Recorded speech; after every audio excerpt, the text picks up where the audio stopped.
I'm LaChelle Adkins, also known as America's Supermom, and I am excited about Go Shop America. This is an opportunity for small business owners to be able to feature their products on TV. So if you are looking for affordable way to distribute your products, and if you're a consumer looking to buy the hottest trends, then I tell you to follow us at Go Shop America. Well, thank you guys so much for joining us today. Really excited to be here. We have a special guest on this Let's Talk About It segment, and we are really excited to talk about intentional and inspirational healing. But before we get into this topic and introduce our guest, Lacey, I want us to go around the horn here and introduce everybody on the panel. So I am LaChelle, also known as America's Supermom, mother of 15 children, and I am a mental health strategist. I work with executive women to align their brand with their identity to minimize their stress so that they can shine in the media. So I'm really excited to be here today, and I love all the women in the room. So this is exciting. So I'm going to yield the mic over to you, Michelle. Hey. Well, thank you, LaChelle, and so glad to be here today. So, I am Michelle Clarkson, and I am founder of Meaningful Moments of Power. I am a speaker, confidence coach, and women's empowerment advocate. And I'm also a domestic abuse survivor, divorced single mom, been in corporate America for 25 plus years. So, I know what it's like to deal with challenges in life. And so, I help women reclaim their voice and build unshakable confidence, learn effective communication skills, and teach them leadership skills so that they can lead lives boldly, whether it's their personal life or their professional life. So just really glad to be here with you, LaChelle, and everyone today, and just looking forward to hearing from our special guest. Awesome. All right. So, Anita, we're over to you. Well, it is a pleasure as always to be here with you all. I am Anita Newson, also known as Anita in the Biz Coach, and I love to help people have a voice for their vision and a mouth for their mission. And some of the ways I go about doing that is helping them tell their story, whether that's through magazine articles, TV, whether that's through writing their first or second or third book. So I am just excited to be here. I'm a disabled veteran, so I just got finished, celebrating Veterans Day. I had some awesome folks on a podcast, and I am looking forward to hearing from our special guest today. So thank you all so much for having me. Awesome. Well, now the woman of the hour, Lacey, is here, and she just has a phenomenal story. I really don't watch the news. I'm just saying, since my last hospitalization, and I just happened to see this segment come up on YouTube in the morning when I was getting my kids ready for school. And so I just was so mesmerized by the story. I mean, I'm taking the phone with me in the car. I'm doing all this stuff to watch the whole thing. And then at the end of the segment, you were on a podcast. And so the guy who had originally had you on the podcast was on the segment. So then I went back and watched that, and I was like, I gotta figure out how to get a hold of her. So I found you on LinkedIn, and just really excited. So please take some time to introduce yourself. And you've been on several shows telling a little bit about your story. So please get everybody up to speed around what's the story with Lacey. First, I just want to share my gratitude for you reaching out on LinkedIn, for you bringing me on here with these other two amazing women who are doing incredible things for women, giving us voices, letting us get our voice back after really hard situations. And so I really admire the work that you all do. I'm glad that we are together today to have this conversation. So I want to start with gratitude. Man, my story has been... this past year has been pretty unbelievable. 1 year ago is when I did that podcast, and it went live on social media. I didn't even have a TikTok at the time. Mm-hmm. And 2 days after the podcast went live, my phone was blowing up. My friends were like, have you seen this on TikTok? And I'm like, no, I'm not on TikTok. By the time I created a TikTok, my story was shared like 20 million times. And I was like, what is going on? I have never had anything go viral before. I have shared this story for almost 40 years now because I've lived it. It keeps evolving, but never in this way. And even when I got asked to be on the podcast, it was supposed to be about my business. So I am the founder of Passport Journeys, the first mother-daughter teletherapy app. So mothers and daughters in Texas who are struggling with their relationship, they download our app, we match them with a licensed therapist, and they do bi-weekly therapy. Mm-hmm. So when I originally got asked to come on this podcast, it was for entrepreneurial women in Houston. And I was like, sure, I'll come on and talk about the app. I would love to. So I get to the studio and the host just goes straight into my story. He said, we're going to talk about the app. We're going to talk about the mother-daughter app, but let's talk about your life first. And we spent an hour and 15 minutes talking about my life story and then 15 minutes about the app, which is what I was supposed to be talking about. So just to catch everybody up, my story has gone viral from one hook, which was I was adopted by a gay white man with one arm. That little phrase went all over the world. It attracted so many different people from so many different walks of life. And then there were other pieces to follow that I think really had people lean in after that sort of hook. It was, I was adopted at birth. My gay father, who raised me for 6 years before he passed away, incredible man. He grew up in a small town in Texas, historically known to be a very racist kind of backwoods town, sundown town, if you will. He was from there, Vidor, Texas, and his goal was not for me to move back there. When he adopted me, we were going to live in Houston. Houston is the 4th largest city in the U.S. You know, he owned a gay bar in Montrose area. I mean, we were a pretty liberal family. And then he gets sick and we have to move back home. And, you know, I had a beautiful childhood. I have an incredible family. He passed away. His parents had to raise me. My grandmother, his mother, actually lives with me today. She's in the next room. She's 86 years old. And there's just so much beauty in my upbringing. A lot of transracial adoptees have really leaned into my story.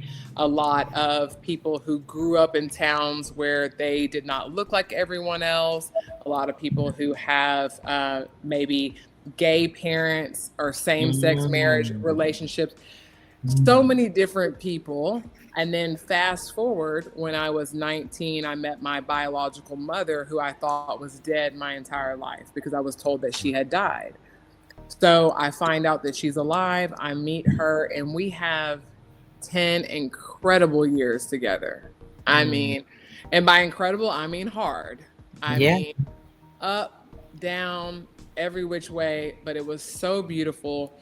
And so when I shared my story, people who struggled with their relationship with their mom, people who had caregiven for a parent with stage 4 cancer, people who had caregiven, you know, for the next generation, so my grandmother living with me.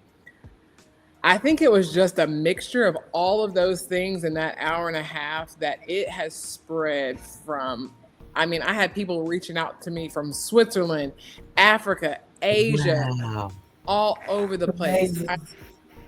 Thousands of comments, hundreds of messages, and it's been a little bit overwhelming, to be honest. But I think there's beauty in telling our story, right? That's how humans connect. I think absolutely.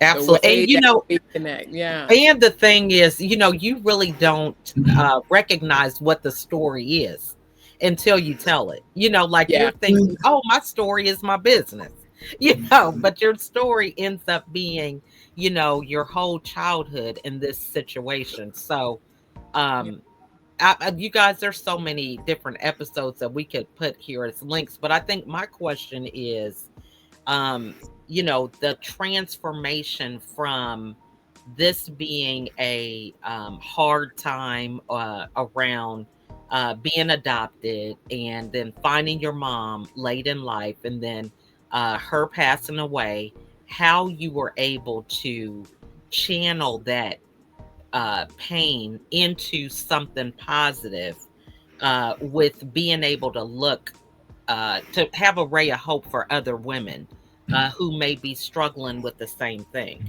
So, what did that transformation look like? How did you get to that point to where it turned from something you had to get over or adjust to now being able to help other people? I love that you saw it, right. You got it straight away, which Hmm. is there are a lot of us that can turn pain into purpose. And just hearing the little snippet of all three of your stories, you have created purpose and passion out of pain, right? That's what we Mhm. do best. I think women, we know how to push through, but we're also taking better care of ourselves so that we can take care of others through our pain. And so mine started, my mom was in her hospice bed. We were 2 days out from her dying, and I was falling apart. I couldn't believe this was happening. It happened so fast. I think I was just in shock. And I was just sobbing at her bedside. And she looked at me with the strongest, most beautiful face I had ever seen and said, "You better find something to do with all this pain." And Mm. Mhm. I hear that in my head. I mean, my mom has been gone for 10 years now. Wow. And when something hard comes up in my life, when I was trying to come up with, this business idea and how I was going to help other mothers and daughters, I just heard my mom say that over and over again. You better find something to do with all this pain. That is And so good. Yes. Yeah. Now, That's so good. how did you come up with the name Passport Journeys? so when my mom passed away, I was living in the Middle East. I was living in Doha, Qatar. And after I took care of her, after I took care of all of her affairs, funeral and everything was over, I had to fly back to the Middle East and go back to my job and everything out there. And my mom had several countries on her bucket list that she didn't make it to. And 6 months after she passed, I was really grieving hard. I had also, before my mom, I lost my grandfather who raised me, my best friend, my cousin, actually two cousins, and an aunt. So that year, I lost six people. My mom was like the cherry on top of the grief. Yeah. Yeah. And so when I went back, I started traveling a lot. I was going to these countries. She wanted to see the pyramids. I went to Egypt. I booked the next weekend in Egypt. She wanted to go to Lebanon.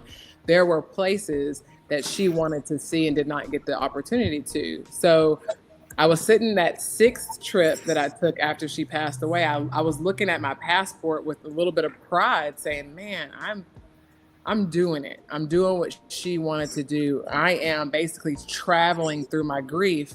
And I was sitting there and I thought, I kept thinking, like, what can I do for mothers and daughters?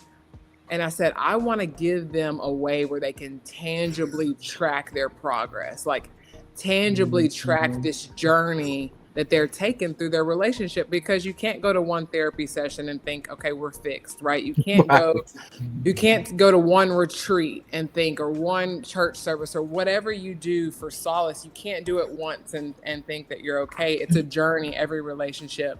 Yeah. And so it came to me at the airport. I said, you know what? I'm going to make something passport journeys. And that's going to be how I travel with these women through their relationships. And it stuck. Mm. Yeah. That is so good. That is It awesome. is. I love that. So, Well, Michelle, I'm gonna let them ask questions because I can take over, y'all. say yes, but no, I love you. Oh, no, no, never. I can take over. It's all love, yeah. But I love the point, that you said how your mother told you, you better do something with all this pain, and how you Mhm. said, we've all turned our pain into purpose. And in my story, in doing just that, part of the reason why I'm doing it is my father passed away. And one of the things that he always told me as well is you have to use your voice. You have to use your voice. And so now I'm finally doing that. So I know how great it feels to be able to honor, your mother and be passionate about something that's making a difference in people's lives. So that is just amazing. And then with me being a confidence coach, having experienced what you experienced, how are you able to reclaim your voice, or did it impact your confidence once you found out your true lineage? I think it's not a straightforward path that I took. I am happy about where I am now, and I'm continuously evolving. My voice changes. My values stay the same, but the way that I show up in rooms, the way that I tell my story, in the beginning, I think I didn't have that much confidence because I wasn't really truly comfortable with who I was. I wasn't clear, right? I didn't know all of my family. I found out my mom was Samoan. I found out, my dad, who was white, and all of these white family and friends and community. I started to feel a little bit like more of an outsider. And so for a while, I didn't have the confidence to tell my story. I don't know if I was embarrassed. I don't know if I was, not 100% sure about what was the truth and what wasn't. But I think once it all unfolded and I could wrap my arms around, listen, we're all human. Even parents make mistakes. Even parents have their own journeys that they go through. And how dare we hold them accountable for things and that they didn't have the resources for. And so it was a journey for me to really get to forgiveness and understanding and clarity. I think that when I landed on clarity about, oh, I see what this is. Everybody was just being, their own messy human selves. Yeah. And I have enough grace and now enough wisdom and maturity to say, you know what? Like, I'm not mad at anybody. And this is what happened. This was the truth. And two things can be true. It could have been hard and they were great, and I think my confidence has come from clarity and maturity. Love that. Yeah. That's good. I love that. Yes. Thank you. Go ahead, Anita. We'll Well, look, I'm like LaChelle. I could be here all day with this. My God, my God. And I watched one of your, one of your interviews, and I was just sitting there in awe. I was like, my God. We think we go through different things. Everybody has their story and their experiences, but you just never know until you hear somebody else's, right? So you actually got into part of my question. So I guess, talking about your voice and how it might have changed, but maybe more so, how did your purpose in life changed after, going through these different revelations of finding out who you were and your true identity? How did that kind of change the trajectory of your life? So the interesting thing is, one of the themes that I thought was going to drive my purpose was the racial component. So for some reason, I was really kind of hanging my hat on the fact that I was going to be an advocate, speaker, expert in this area of, biracial children and how people live in these homogenous groups and how they feel like outcasts. And I thought that was my space, just because I was like, oh, this feels comfortable. I know what this feels like. But my purpose actually changed when I really said, okay, if I'm interested in a problem, what problem do I want to solve? Like, who am I going to serve? And it wasn't sitting well with me that I thought I was going to serve, these biracial, transracial. I kept saying, well, that doesn't feel like my thing, right? Like when I would talk, I was like, I could talk to other people who were adopted by white families or Asians that were adopted by white, or I could talk to these people, but it wasn't doing it for my soul. I was like, it kind of was like falling flat. I was like, But when my mom passed away, and those last 9 months when I took care of her, and I started going deep and really looking at what did the relationship and the lack of relationship and with my mom do to me as a woman. And then I started talking to women around me saying, and saw they were struggling with their moms. And I was like, man, there's something here. The ripple effect of a healthy or unhealthy relationship with your mother Mhm. and what that does for women, whether their mom passed at birth, whether their mom gave them up for adoption, whether their mom kept them and neglected them, whether they, we all have these different relationships, but it all circled around this one truth that a healthy mother-daughter relationship was a big contributor to healthy women. And Mm. then an unhealthy mother-daughter relationship was a big contributor to it may not be external, but unhealthy relationship with ourselves. Mhm. And I was like, what's happening? And I kept thinking, even these beautiful women who are doing beautiful work, when I would sit down and they would hear my story and they would start sharing and they are crying and they are saying, Lacey, let me tell you about how my mom treated me. Let me tell you about my mother wounds. And I watched these strong, confident, beautiful women tell me, and I said, man, that's down there. That is down there. It's not going anywhere. And if I have the opportunity to help women heal that and help them get into a better space with their mom before time runs out, before in my case where you don't have the chance and your mom passes away, I want to do that. So my purpose was, I like jumped into it head first. When I was like, oh, this is it. I was like, okay. I went to my husband. I got to build an app. I got to do this. I got to do this. Right. And then and then and then I gave birth to my own daughter. And I'm looking at her and I was like, all right, sister, we got a lot of work to do. I Yeah. love Yeah. Yeah. Yes. I've heard this quote that says, if you learn something late, teach it to your kids early. Mm. Good. Because, we can keep on with those cycles. But, when you think about this app serving for people that, their parents have already, their mom has already passed, what do you believe is the key for them to unlock the self love and the healing for themselves? You're asking such a beautiful question. While our app is actually for mothers and daughters Earthside, so Hmm. 14 and up, moms and daughters who want a better relationship and they're still here, we do therapy for them. So we don't do individual therapy, but on this journey, I have met a lot of women who say, Lacey, I'm like you. My mom has passed. We never got to reconcile. I never got to forgive her. I ran out of time, things like that.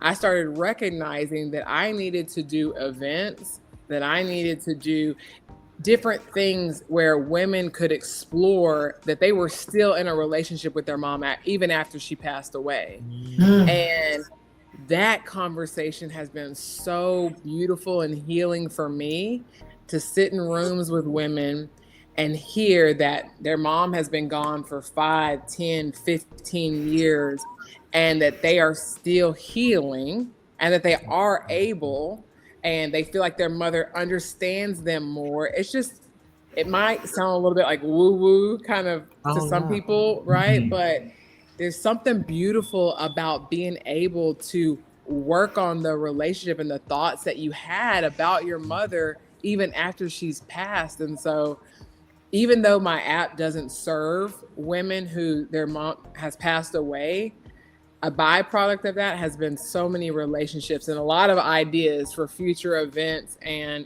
future ways to honor these women, to learn from these women, and to figure out how we can serve them.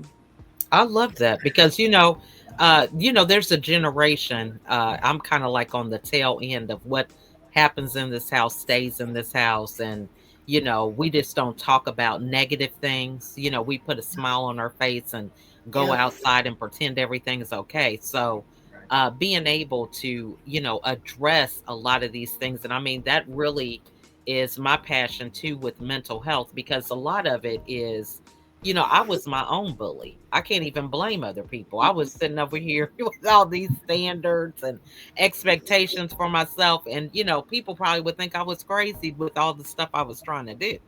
But, Yeah. a lot of this it imprints and impacts how we conduct ourselves, the relationships that we have, the expectations that we have for other people when we're not healed from that. Yeah. So Mhm. now, I'm also curious about, the part where you're taking care of your grandmother. It's like the tables have been turned. What has that experience been like? Now Oh, knowing who you are and, your journey today. it has been hard. I don't know if Be real. if Yeah. you, if any of you three have been caregivers for elders in your family, but it is not a sexy process, right? It's not a. It is hard. It is, you know, heavy because you are actively caring for someone, especially when they're older, right? She's 86. And so you're caring for someone with the anticipation that you may be running out of time. And so you carry an emotional baggage. The Yeah. physical baggage is I've got to get up and take them to appointments. I've got to help them shower. I've got to help them get around. I also have small children. I also have a business and a job and a husband, and you're juggling all these things. So any given day, something's going to drop, right? And your Mhm. hope is I don't drop my caregiving, role because they have to be taken care of. And so Mhm. sometimes it feels self sacrificial. Mm. Mhm. Sometimes it feels like honor, right? Some days I Mhm. wake up and I'm, taking care of her and we're eating together and we're laughing. And I'm like, how beautiful is this? Because she raised me. When my dad died Mhm. at 6, she was the one at my basketball games. She was the one, putting band aids on me. She was the one with all my first experiences, dropping me off at college, all of that. And so, when I fast forward to now and my family being able to take care of her, that is an honor, right? Mm. Yeah. But then I've got to be honest and say it's an honor and it's hard and Yeah. it's difficult. And some days I get super frustrated, and some days my patience is not where I want it to be. And I am sad about that. I feel guilty. And I'm like, I'm sorry, I shouldn't have snapped on you this morning. And you guys know how it can be when you're Yeah. running all these different things. And so this season of my life is interesting and it's hard. I've got a 6-year-old daughter and an 86-year-old grandmother with these, Mhm. and I've got my husband and I've got my son in the house. But when I look at us three, you know, the future and this new generation coming up, me and what they call the sandwich, right? Me in the Mhm. middle, and then my grandmother, there's so many different dynamics at play in the house, right? Yeah. There's times where I'm telling her like, "Hey, yeah, you might not have raised me this way, but this is how I'm doing it with my daughter."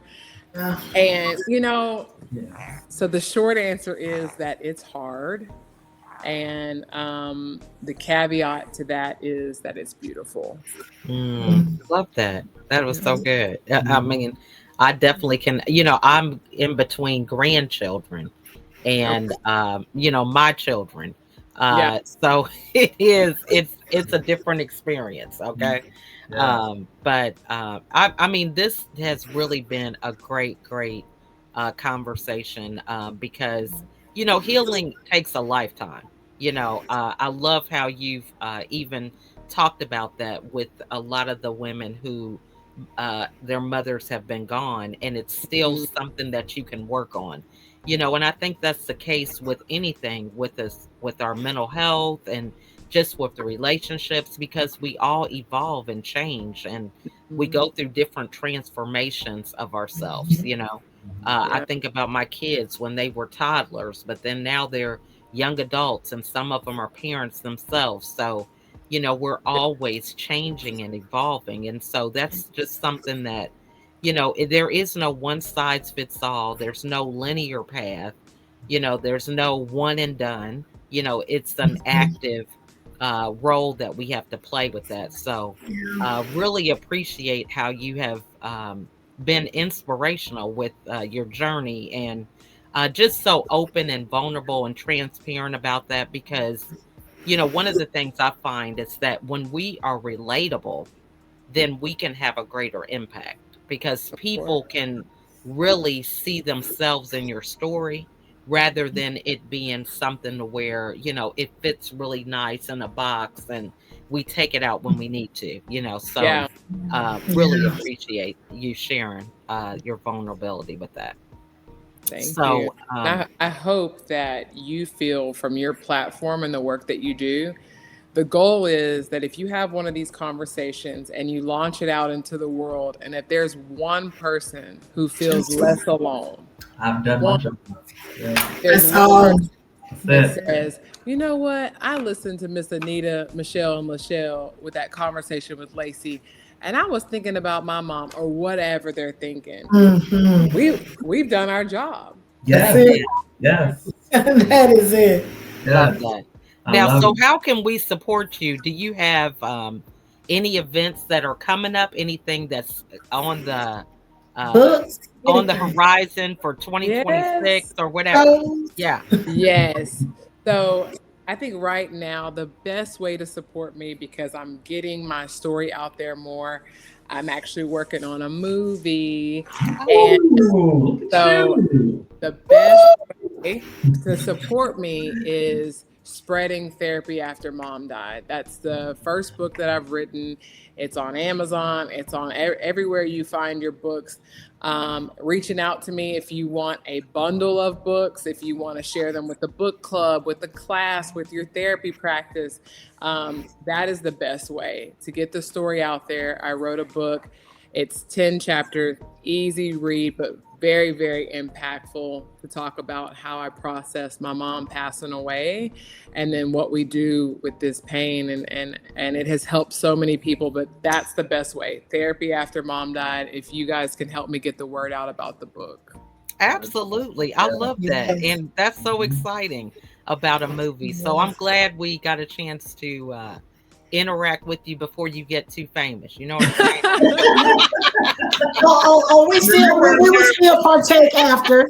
We Yes. partake after as well. Yeah, You know what I'm exactly. saying? I love it. I love You it. say in Definitely. 2025, Yeah, remember we talked and Okay. Yes. Yes. exactly. That that Because right I there. know it's gonna be a good movie. I mean, Oh yeah. I could just see it happening. So that is so Yes. amazing. So Mhm. I guess we'll yield the mic to you, Lacey, for any final thoughts that you want to share with the audience today. Words of encouragement, whatever's on your heart.